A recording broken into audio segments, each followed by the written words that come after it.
बच्चों, आज का जो हमारा टॉपिक है मनी क्रिएशन और क्रेडिट क्रिएशन। तो इसका जो मुख्य सिद्धांत होता है, जो बैंकें होती हैं, जो भी पैसा जमा होता है उसको कई गुना में मल्टीप्लाई कर लेते हैं वो। तो वो कैसे मल्टीप्लाई करते हैं, उसके पीछे क्या थ्योरी होती है, क्या सिद्धांत होता है, उसी सिद्धांत के बारे में आज यहाँ पे हम शॉर्ट में आपको बताएंगे। तो इस क्या सिद्धांत है, इसे लिखा है मनी क्रिएशन और credit creation. Through the process of money creation, commercial banks are able to create credit which is in far excess of the initial deposit। Means जितना पैसा बैंक में जमा होता है उससे कई गुना पैसा वो बना लेती हैं। इसके कुछ एजम्पशंस होते हैं और ये जो क्रेडिट क्रिएशन का काम होता है ये कमर्शियल बैंकों का काम होता है। जितने सारे आपके व्यापारिक बैंक हैं, चाहे वो SBI हो, इलाहाबाद बैंक हो, देना बैंक हो या कोई और बैंक हो, इसकी दो मान्यताएं हैं। There are two assumptions. All entire commercial banking system is in one unit. It means जो भी हमारा बैंकिंग सिस्टम है ये एक यूनिट के रूप में इसको कंसिडर किया जाता है।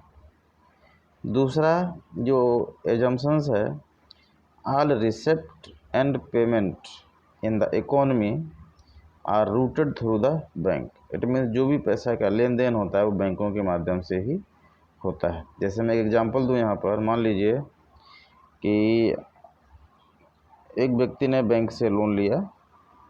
लोन लेने के बाद उससे वो कार परचेज करता है।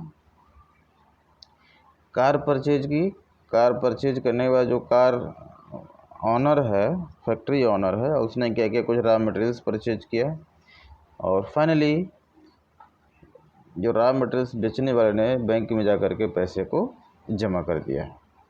It is the process. It means different माध्यम से घूम करके पैसा बैंक में ही पहुंचता है, ऐसा बैंक मान करके चलती है।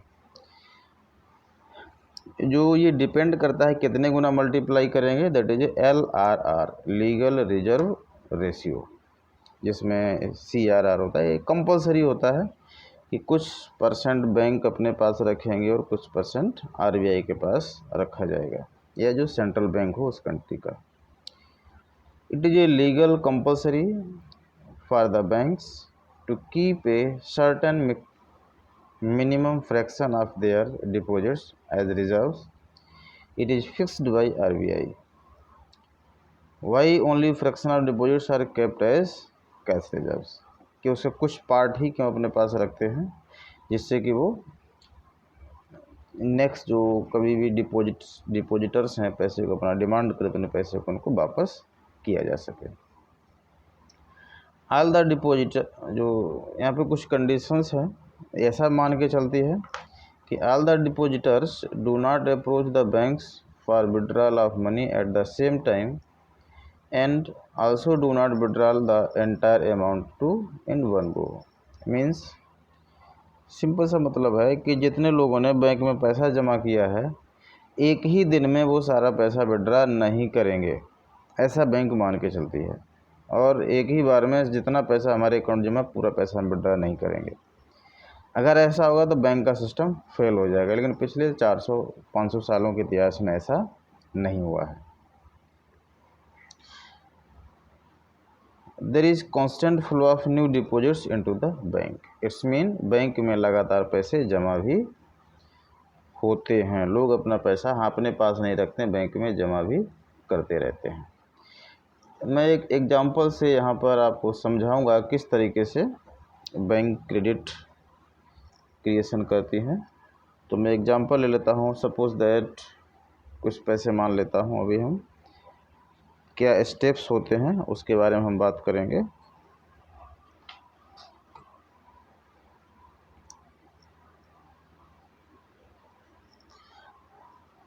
आप देख रहे हैं कि ये कुछ डिपॉजिट्स हैं। मान लीजिए किसी व्यक्ति ने पैसे को बैंक में जमा किया इन रुपीज़, उनमें से कुछ बैंक अपने पास रख लेगी, कुछ परसेंट होगा, जो बचेगा उसको लोन के रूप में बैंक दे देगी, तो इसको मैं 20% मान के चलता हूँ। ये 20 भी हो सकता है, 10 भी हो सकता है, 15 भी हो सकता है, बट मैं यहाँ पर 20% मान लेता हूँ। कुछ इनिशियल डिपॉजिट होंगे, इसमें जो पहली बार डिपॉजिट किए गए होंगे। इनिशियल डिपॉजिट हमने मान लिया कि 1000 रुपये बैंक में इनिशियल डिपॉजिट हुआ और 20% बैंक अपने पास बचा के रख लेगी, तो 1000 का 20% क्या सीधा मतलब हुआ कि 200 रुपये अपने पास रख लेगी। अब बैंक के पास 800 रुपये फिर से लोन देने के लिए। अब ये 800 रुपये बैंक लोगों को लोन दे देगी। लोन देने के बाद जो नेक्स्ट जो राउंड होगा, राउंड 1 कह सकते हैं इसको, 800 रुपये बैंक में फिर वापस आ जाएंगे, जैसा मैंने पहले ही सिद्धांत के बारे में बताया था। वापस आ जाने के बाद इसका 20% बैंक फिर से रख लेगी, 160 रुपये। जो रिमेनिंग अमाउंट होगा 640 रुपीज़ बैंक के पास फिर से लोन देने के लिए होंगे। अब बैंक क्या करेगी, इन 640 को लोन बांट दिया। लोन देने के बाद जो नेक्स्ट राउंड क्या होगा, राउंड 2, फिर से बैंक में 640 रुपये वापस आ गए। जो डिपॉजिट हुआ, इस डिपॉजिट को बैंक फिर क्या करेगी, फिर से इसका 20% अपने पास रख लेगी और जो रिमेनिंग अमाउंट है लोन के लिए डिस्ट्रीब्यूट कर देगी। इस तरीके से बैंक के पास फिर से 512 रुपये आ जाएंगे। ये राउंड 1, राउंड 2, राउंड 3, राउंड 4 लगातार ये इस तरीके से चलता रहेगा। ये स्टेप्स हैं, चलता रहेगा। कब तक चलेगा, क्योंकि 20% है, जब तक ये 1000 रुपये 5000 रुपये में कन्वर्ट नहीं हो जाएंगे तब तक। 1000 में बैंक कितना लोन बांट देगी, 4000 रुपये का लोन बांट देगी और 1000 रुपये एज ए LRR अपने पास रख लेगी। ये है आपका, it means loan plus LRR equal to total deposits. इसमें कुछ प्राइमरी डिपॉजिट है जो इनिशियल डिपॉजिट के नाम से है और बाकी आपके सेकेंडरी डिपॉजिट के नाम से जाने जाते हैं। इसको कैलकुलेट करने का सीधा फार्मूला है, it is also known as money multiplier. इसे हम मनी मल्टीप्लायर के नाम से भी जानते हैं। मनी मल्टीप्लायर मीन्स कितने टाइम को पैसे को वो मल्टीप्लाई कर रहा है। तो 1/LRR मीन्स 20 है, तो इसका मतलब क्या हुआ कि 1/20/100, 20% का मतलब ये हुआ है। और ये हो जाएगा आपका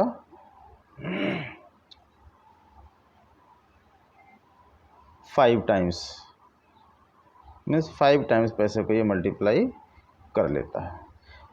ये रेशियो घट से 10% हो जाएगा तो 10 टाइम्स हो जाएगा, 40% हो जाएगा तो 2.5% हो जाएगा।